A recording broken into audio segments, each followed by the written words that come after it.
it's pretty clear we do have an illegal immigration problem in Minnesota as well. And it'd probably be better if the Trump administration would just say that that's what they're doing rather than trying to conflate it with the fraud issues. Yeah, the fraud is a big legitimate issue, but all the 87 people who've already been arrested, by the way, their cases have in many cases have been adjudicated. They're not illegal residents of this country or the state of Minnesota.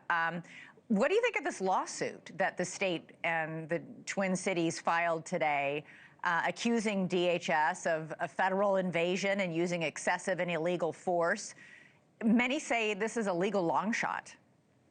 I looked at it quickly today. It was late breaking news, and so I didn't have a chance to go through it all. But it does, I would agree, it does look like a legal long shot. And of course, a lot of this is political posturing. Elizabeth, one thing to keep in mind relative to the way that they're approaching this is Minneapolis and other cities and jurisdictions in Minnesota, unfortunately, are sanctuary cities. So the local officials will not cooperate with or protect ICE to any substantial degree.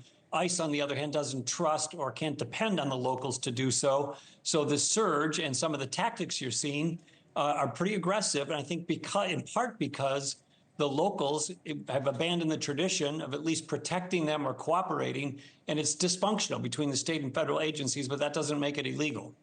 Far from pulling out, as the lawsuit demands, the DHS is doubling down, sending 1,000 more immigration officers into Minneapolis. Do you think that's the right move, or does it risk it? I mean, it feels like it would just inflame tensions.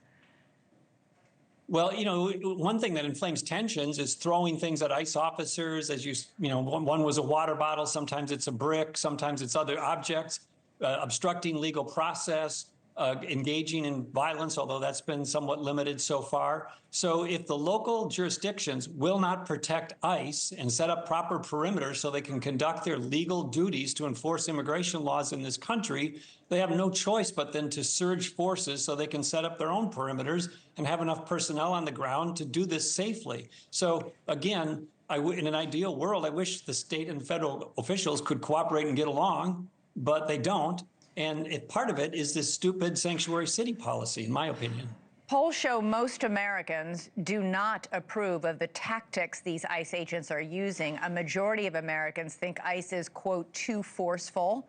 Should ICE change its tactics? I ask because Presidents Obama and Clinton deported far more people than President Trump has, but they did it differently. You didn't see ICE agents using these tactics. Right. And again, ICE has been in Minnesota and every other state for a long period of time. I think the number per day or week had varied a little bit, but the number of people being deported because they've been adjudicated for deportation and or because they're criminals, ranged from 300 to 600 a day. I forget what it is now. I think President Trump initially had that up higher, but there wasn't a lot of fanfare around it. And so I do think there is something to the argument that how they do it matters in terms of the public's response. It's also true that because it's President Trump, there's a lot of agitators that would, they would oppose him if he had a cure for cancer. I mean, they just don't like him. And so there's some of both things going on. What would you do if you were still governor now? Would you call President Trump or DHS Secretary Noem? And if so, what would you say to them? Well, it's instructive. I mean, not to use San Francisco as a model here, but they have a liberal mayor. And President Trump threatened to, militarize San Francisco by sending in the National Guard in part. And this mayor picked up the phone, even though they were wildly different politically, and they worked out an understanding. And the understanding was the local officials would sort of clean up their own mess. And if they did, President Trump would stay out. I'm paraphrasing, but that's the essence of it. Mm-hmm. And here in Minnesota, they don't even speak. All they do is yell at each other all day long, every day, and file lawsuits.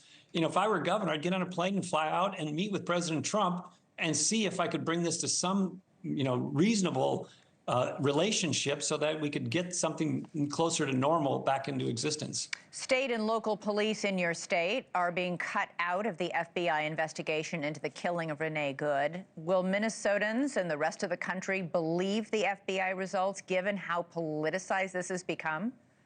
Because this is so political, Elizabeth, if only the federal government investigate this and reach a conclusion, half the country won't trust it or believe in it. And it's not just about justice, it's about the perception of justice and fairness as well. Thank you for watching. Subscribe below and download our NewsNation app right now on your phone, and you will get fact-based, unbiased news for all Americans.